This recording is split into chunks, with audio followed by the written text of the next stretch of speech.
And now let's get you more on this with a rounded perspective as I'm now joined by Ms. Ruchita Perry, who's a senior fellow from VIF. Good afternoon, Ms. Perry. Thank you so much for joining us at this broadcast. Well, talking about this visit, this is the first bilateral at prime ministerial level that will be unfolding in almost 3 decades between India and Ghana.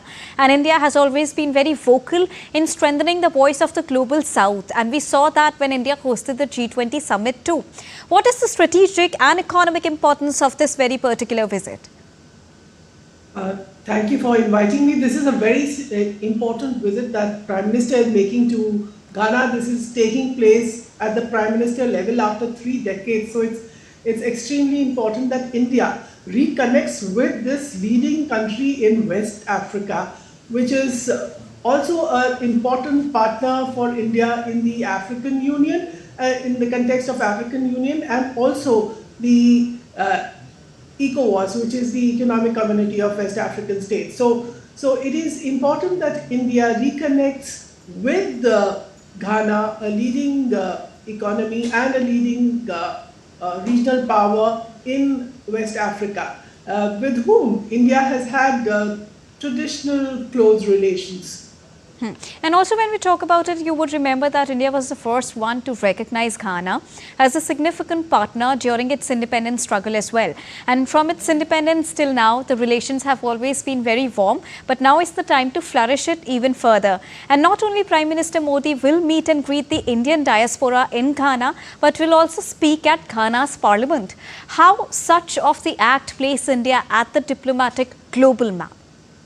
Yes, see, India has been, over the years, trying to take the cause of the global south in various, fora, whether it's the UN or the G20, where India brought in African Union to the G20 forum. So India has been championing the cause of global south, and Ghana is an important partner in Africa, with whom we have shared values, and so together we would be talking with the Ghanaian government in terms of taking this partnership forward in bringing the global south together in its struggle for recognition, for getting a greater voice of the global south across the world in various international fora. So that's one. And the other is, it's also important that India has had close bilateral ties with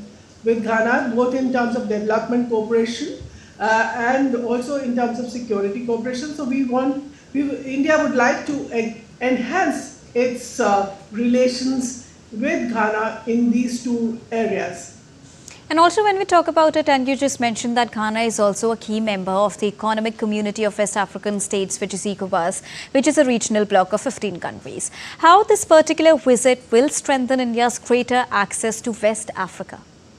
Yeah, so since Ghana is a leading country in West Africa, building greater ties with Ghana would definitely enhance India's presence in the larger West African region, which is a growing region, which has mineral-rich countries, countries with large economic and natural resources, which are some of them which are very important for us in terms of the energy transition, the green transition that the world is moving towards.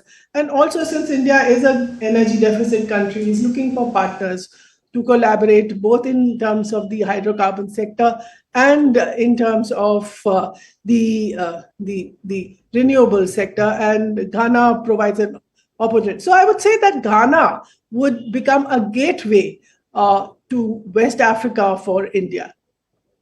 So much, Ms. Perry, for joining us and bringing us a rounded perspective on Prime Minister Narendra Modi's visit to Ghana, its strategic, economic and political importance. Thank you.